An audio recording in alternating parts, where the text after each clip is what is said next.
এবং ওনারা বিভিন্নভাবে মারধর করা হয়েছে। বৈষম্য বিরোধী ছাত্র আন্দোলনের মিরপুর অফিস যেন এক টর্চার সেল। ব্যবসায়ীকে ধরে এনে নির্যাতন করে ব্ল্যাঙ্ক চেক ও স্টাম্পে স্বাক্ষর করিয়ে নিচ্ছেন বৈষম্য বিরোধী ছাত্র আন্দোলনের ঢাকা মহানগরের যুগ্ম আহ্বায়ক সাদমান ও শাওন। সঙ্গে আছেন শাহালী থানার সদস্য সচিব পারভেজ সহ 8 থেকে 10 জন। টর্চার করতেছে। কি কি করছে? মারছে, মানে ইচ্ছা মতো মারছে। আপনি কি বলে থাপ্পড় মারছে, জানি তো কে মারছে, কে থাপ্পড়টা মারছে, কে থাপ্পড়টা মারছে, কে মানে উনি একটা খুব জোর বাড়ি দিছে, আমার এখানে ভেঙে গেছে। এ চক্রের অধিকাংশ সদস্যই এনসিপির আহ্বায়ক নাহিদ ইসলামের ছোট ভাই পরিচয়ে দাপিয়ে বেড়ান মিরপুর জুড়ে। নাহিদ ইসলামের সঙ্গে তোলা একাধিক ছবি সামাজিক যোগাযোগ মাধ্যমে প্রকাশ ও বিভিন্ন দপ্তরে কর্মকর্তাদের দেখিয়ে করেন প্রভাব বিস্তার। এমন একাধিক ভিডিও ফুটেজ আসে দেশ টিভির হাতে।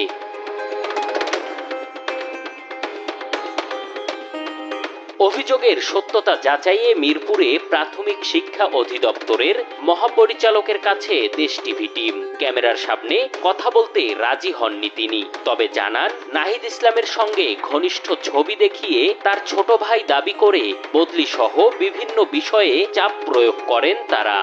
আমাদের এনসিপির যে বর্তমান আহ্বায়ক, ওনার ছোট ভাই প্রথমে একটা করেছি, ওনার সাথে ছবিও আছে, প্রোফাইল পিকচার। তো তিনি আমাকে করেছেন, নিজের পরিচয়টাকে খুব বেশি মাত্রায় প্রকাশ করে বদলের জন্য অনেকটা চাপ প্রয়োগ করেছে। এটি সূত্রে যেটা ছিল সেটা হলো যে ভয় দেখানোর চেষ্টা। শুধু দপ্তর নয়, তাদের ত্রাসের রাজত্ব যেন মিরপুর জুড়ে। বাদ পড়ছে না বসত বাড়িও। কদিন আগে শুধু হামলা নয়, লুটপাটও চালায় এরা, যার বিচার চাওয়া তো দূরে থাক, সে ঘটনা মনে করতেই ভয়ে আটকে ওঠেন ভুক্তভোগীরা। আমরা মেন্টালি ওই স্টেটে নাই ভাই, আমাদের বাচ্চারা শেষ হয়ে যাবে।